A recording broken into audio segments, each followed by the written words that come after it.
when he was in Kew Gardens, there was a gentleman called Sir William Goldring, one of the world's greatest botanists and landscape artists.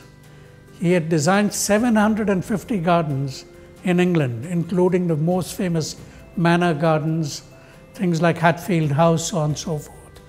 He had worked for many years and he actually beautified and landscaped the Lakshmi Vilas Palace gardens. Lakshmi Vilas Palace at that time was the largest single dwelling in the world. Buckingham Palace was 4 times smaller.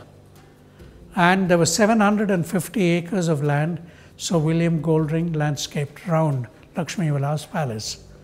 When Sir William Goldring was one of the world's great botanists was leaving, the Gaikwad sent out a letter to Kew Gardens saying, I want somebody from Kew to come and become curator of my gardens and in my domains. That is the grand way he put it. So Krumbhagel had just finished 5 years in Kew Gardens and he was still studying and finished with the plant propagation department. He took over Sir William Goldring's post. Now this is another reflection of Krumbhagel's character. Here was a man who was just young, he was very young. He was about 25 years old then. William Goldring was one of the stalwarts in the field who had worked before him. But this didn't faze Krumbhagel at all. He fitted into that easily and did remarkable work in Baroda.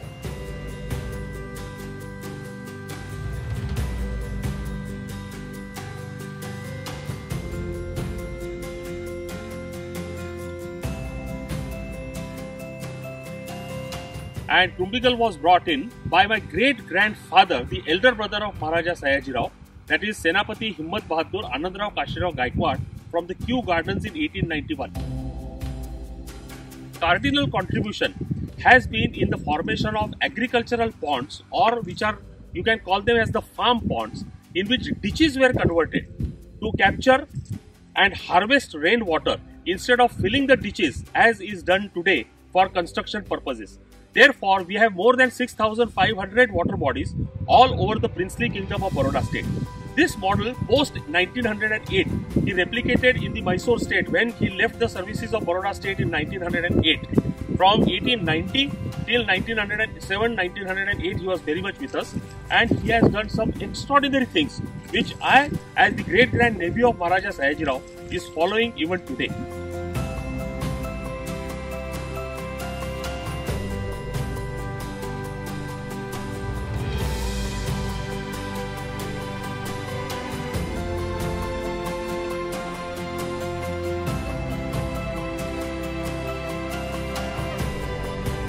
This is a sample of the agricultural ponds, thousands of which were created during the time of GHK. This is a natural ditch on the side of the road, which has not been filled up by any other concreting material, but has been simply filled with rainwater. It will last for another 9 months. So this is how water is conserved, and everywhere, private or public, this is a public pond, but in private areas also, such ponds are made. And this is the classic contribution of the ideology of GHK of becoming self-sufficient in water. He also set up thousands of nurseries and trained jail inmates for gardening. In fact, the training school for gardening for all kinds of people who were not gainfully employed was initiated by G.H. Krumbhagel way back in 1895. He started in Karnataka as a superintendent of government gardens. Soon he became economic botanist, and he also started working on fruits and day rest of fruits. Later he turned out to become consulting architect, and further he became architect also. For some time he was a professor in engineering college on architecture, and he got retired in 1932. But his work started from there onwards in town planning. He was appointed as the member of the CITB, City Improvement Trust Board, that is now called Bengaluru Development Authority. Krumbigel is a genius, a versatile man, a man who can smell the soil, a man who can feel the life in every green molecule. Krumbigel was able to see the invisible world in the plants, and he used to recognize that. And he had a knowledge of not only of the Bangalore and Karnataka, he also had a knowledge of the Australia, then Kew Garden, and also the European life with temperate climate, equatorial climate, tropical climate. And he has seen the potential of a tropical climate and the ancient soil of the Bangalore.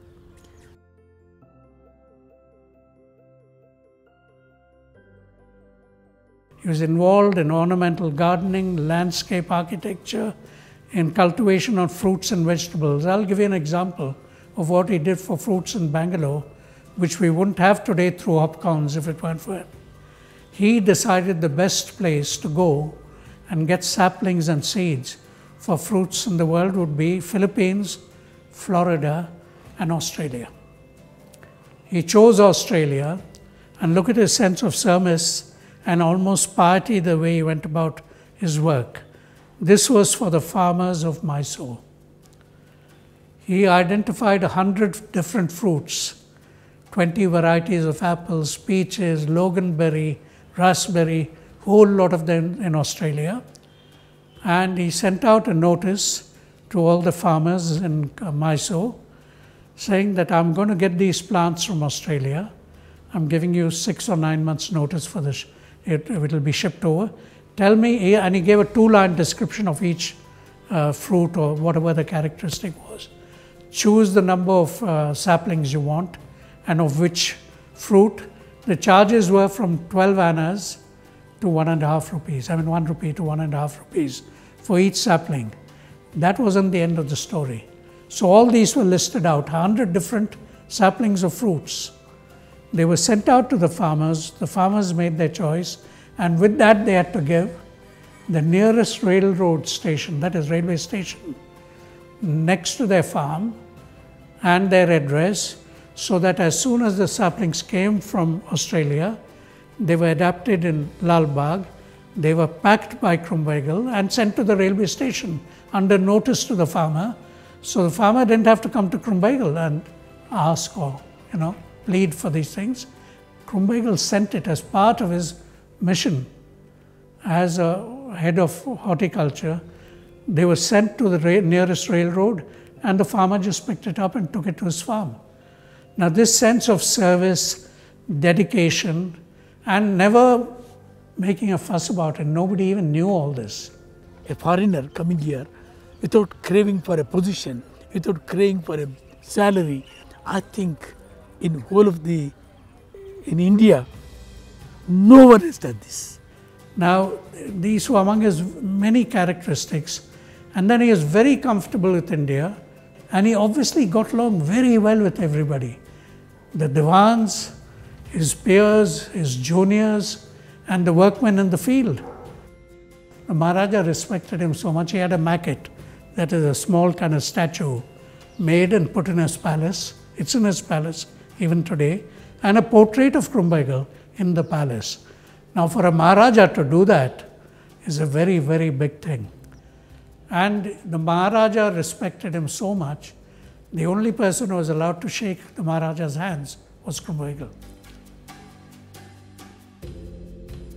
He was naturally a very sophisticated person, but in a very quiet way. So he was able to work for one prince after another because they all wanted him, and they vied with each other to get his services. And he did a very good job wherever he got a commission, whether it was Alwar, Jodhpur, Jaipur, Cooch Behar, Hyderabad, Trivandrum, Shivaganga, wherever he went. So you're talking about his settling down. He settled down because I think he just got attached to the earth and the arboriculture in the area where he was working. I mean, he's not just merely a hands-on man, he became a part of it.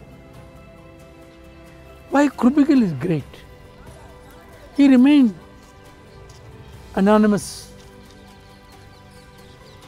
though there are so many things in Bangalore and in Karnataka state. The corporation building, the KRS garden, and more than 70% of the landscape components here. So here was Krumbaigal. He did so many things, architecture, even the bandstand, the embellishment on top, look at it. It's a very beautiful thing. That's been done by Krumbaigal. The bandstand was made much before Krumbaigal came in 1860s. But that embellishment, metal embellishment, has been done by Krumbaigal. There isn't a thing he did not touch and improve, apart from the solid basic things he did. Among the buildings he made in Bangalore was the Janta Bazaar. Look at the variety of buildings. The Directorate building in Lal Bagh, the museum building in Lal Bagh. Then he made the Krishna Rao Circle. There's a pavilion made there, that's designed by Krumbaigal. There's another pavilion in Kolar, which was made by Krumbaigal. BBMP building, of course. This is all casual. These were embellishments to the gardens he was involved in.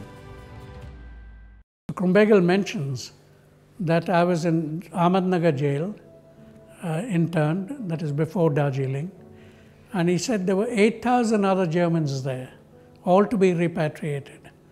And he said because I supported the British, I was badly beaten up, assaulted is the word he uses, in Ahmednagar jail.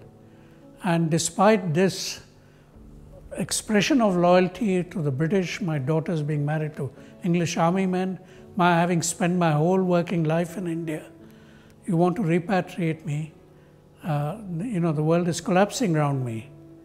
Then the Maharaja of Mysore did what he could and finally got Krumbaigal freed of being repatriated. But still he had no money because he earned no salary. His daughters are young and being educated and getting married. First, eldest one was getting married. He never once again mentioned that he was assaulted and, ever again in his life, which goes to show you his character. Great loyalty to the people who worked. He had no complaints even when it was justified. He never talked about being badly assaulted while supporting the British, never ever talked about it again. And he devoted his whole life to India, to the Gaikwad of Baroda, to Mysore state, and to all the other princes for who he worked, and also for British India. He designed the gardens in the British Residency in Baluchistan in Quetta. That was British India, that was not princes. It wasn't a princely state.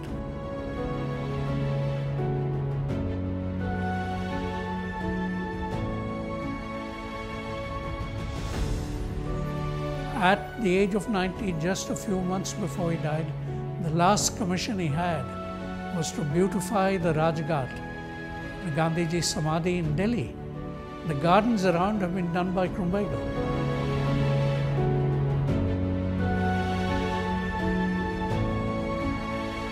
So, whose legacy is Krumbaigal's legacy? Was it a German legacy? Was it the Maharaja of Mysore's? Was it independent India? I mean, somewhere his legacy has been not defined. Who inherits all that?